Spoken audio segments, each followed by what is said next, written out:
welcome back, Big V, to our previews for this weekend coming up. We're going to go through all of our senior divisions as we have championship men and women.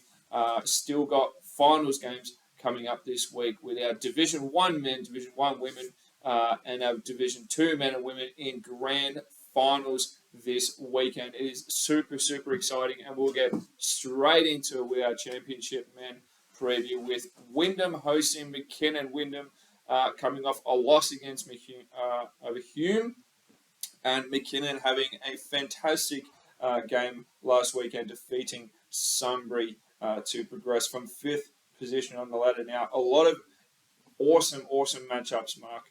I'm going to throw it to you. Who do you think is going to match up on Maurice Howard? Is it going to be Sharif Black, or is it going to be Mitch Barry? Yeah, certainly two really good options. I think, to be honest, I think McKinnon will probably lean towards sending Mitch Barry to do the job. It'll save some of Sharif Black's energy for offense. Rather than Howard and Black just get into a shootout, I reckon Mitch Barry will go and try and deter some of Howard's offense. And, you know, there's a good chance he's had some good scalps this year, Mitch Barry, as a defender. And I think there's a good chance he's going to try and deter Howard as best he can. But I think you sort of look across the board, and I sit there and wonder the firepower in the paint. Do Wyndham have the advantage with Adetomi Aguilar and Manella Yole, causing some damage over Beasley and Vandenberg? Yeah, I think you might be onto something there. I mean, McKinnon went big in their game over Sunbury. They played both of them to start the game, and it seemed to work well for them last weekend against Sunbury. So whether they look to do that again against Wyndham, I'm not too sure. I think Wyndham have a little bit more pace with their bigs and a bit more agility. So whether McKinnon go back to their normal starters or not, I'm not entirely sure. I think it'd be very interesting to see what they do and what their strategy is. But we'll move on. Because we have our championship women here. Bulleen are now back hosting Sherbrooke. As our Wyndham hosting McKinnon. Now, these are game 2s being played on a Saturday night with a possibility of a game 3 on a Sunday. And we'll go to our McKinnon-Wyndham game first, because I don't know if McKinnon are going to have the answers that they would like to have against this Wyndham group. Yeah, this Wyndham's team's been unstoppable all year, led by star Amanda Paschal. And McKinnon, they put up a really good fight for a lot of the game. Last week, it sort of blew out in the second half, particularly our third quarter, I believe. But Brianna Gray, Emily Suckling, Cassie Hill, they'll do as much as they can. But this Wyndham team has been unstoppable all year. No one's knocked them off yet, and they're going to have their work cut out for them in this one. Yeah, absolutely. And then we look to our other competition of Bulleen and Sherbrooke. I believe Bulleen have sort of had the step over Sherbrooke across the entire season, and they did in game 1 over the weekend. And then you look to them playing at home now as well. I think they might just be a little bit too tough for Sherbrooke to overcome. I think they can definitely get a game or two Sherbrooke. I'm not going to put them out of the picture at all, because Caroline, Portia Port, and Soralo can definitely make things happen. All 3 of them collectively. So keep a good eye out on Sherbrooke Suns, as they might be able to snag one. I'm just not too sure. Yeah, that one could go either way. It's just, Bulleen, as you've said, they've just had the advantage all year over it, and they come into that game with confidence. So moving on to Division 1 men, the grand final, Ted. We're off to Shepparton for the second year in a row. Yeah, and I love this. I love going and watching games in Shepparton. They put on such a massive experience and spectacle. They really make it a genuine show. And the Shepparton community really arise to the occasion and go and support these Gators as they do every single time. It's fantastic to see. But RMIT, they are an absolute dark horse in this division. They've had some outstanding games. They've got some outstanding players and athletes. So this is going to be a fantastic game. We saw them versus each other earlier on. And it was a lower scoring game to what the two teams usually produce. Shepparton definitely known for their defense, RMIT known for their offense. So Shepparton did a good job first time around. Can RMIT flip the switch here and just go absolutely ham offensively? Yeah, I think that's the dangerous thing for Shepparton is, Steve Coffey, last time he was kept quiet, didn't shoot the ball all that well, and Shepparton did a really good job defensively on him. I can guarantee Steve Coffey would have done his Research, you would have watched that film at least 3 times, I imagine, to figure out where it sort of went wrong and why he wasn't getting the high percentage shots expected to.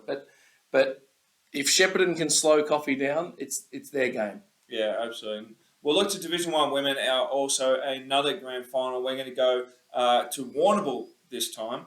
Also, very, very awesome to see our country teams making a grand final.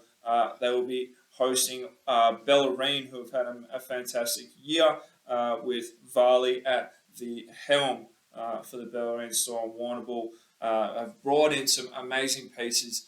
They've done a fantastic job. I think it's going to be a super interesting game, and it's going to be high energy for sure. Yeah, and I think the one thing you can count on is Warrnambool's crowd. They turn up. Yep. They're good all year round, and they for grand finals they turn up ready to go. So interesting battles here between Dakota Crichton, Amy Wormold, but then Bellarine's bigs have started to come into some form, particularly Chantel Hall. Yep. It's been a rebounding machine over the last sort of 2 weeks to a month. Yep.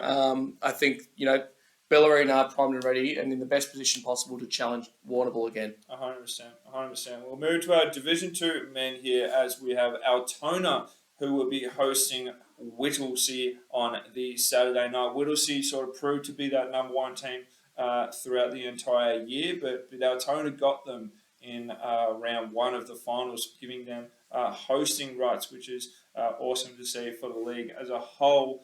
They did also catch them in a regular season game, one of the only losses that Whittlesea had, I believe. The only loss. Only loss. So the only team Whittlesea has lost to was Altona and done it twice out of the 3 times they've played. But I think that loss almost, in a way, it sort of awakens the beast. I think Whittlesea will be coming ready to go, and they'll be a little bit filthy that they don't have the home court advantage because Altona pipped them. So, but tell you what, Gabe Evans and Adam Anderson, two players who are going to go at it. You sort of look at, Nick Patel. Is he going to go to Ash Breyer or is he going to go to Pat Green to try and slow down the offense of the Pacers? It's interesting because it was Altona's big men, Samson Rocker and Tyson Burton, who got it done last time. I'm worried that Whittlesea don't necessarily have the coverage for those two. Yeah, I think you're right. I think, as you said, they do have some amazing experience and they do have some depth in their group and they do play a definite style of basketball that almost doesn't really match the way Altona play their style of basketball. But I think you're right. Each team have their bonuses in different areas. Well, they're not their bonuses, but their advantages. Their advantages. Their advantages in different areas on the floor. So it's going to be super interesting to see, defensive concepts and how they slow down each other's performance. Yeah, it's going to be a hell of a game, and you can guarantee it's going to be close and certainly worth the tickets up. Absolutely. Ticket price. We'll move to Division 2 women. Our final one here now. The semi-finals were best of threes. Yep. And Gippsland went to a game 3 against Surf Coast. Wallen defeated Blackburn 2-0. So this will be an absolute spectacle over in Gippsland Regional Indoor Sports Centre. Wallen will be coming in red hot here, but this Gippsland United team have been extremely tough to beat all year long. Yeah, well, they've got so many weapons across the board, and I think Sunday's game, after the wake-up call of the loss on the Saturday night to Surf Coast, they turned up on Sunday and they had several contributors. Lauren Tuplin, Joanna Watson, you had the Arneson sisters, Schultz off the bench. Like, they've just got so many girls who can get themselves going. Whereas Wallen, we know what they're going to do to win, and it'll be through Kyla Collins, rebounding hard, scoring efficiently, and then they'll need Olivia Dalmau to play well and provide that second option. Yep. And it's just whether they can get an Amber Ross or somebody like that to get that third option going. Yeah, I think you're right. I think that second and third spark is going to be huge for Wallen. We know Collins is going to do her best performance as per usual, but it's going to be that second, third, fourth cog who's going to be the complete decider for this Div 2 Women's Grand Final. Now, be sure to get your tickets September 2nd to our awards night to congratulate all these teams and their Grand Final performances and individual accolades. We'll see you all very soon.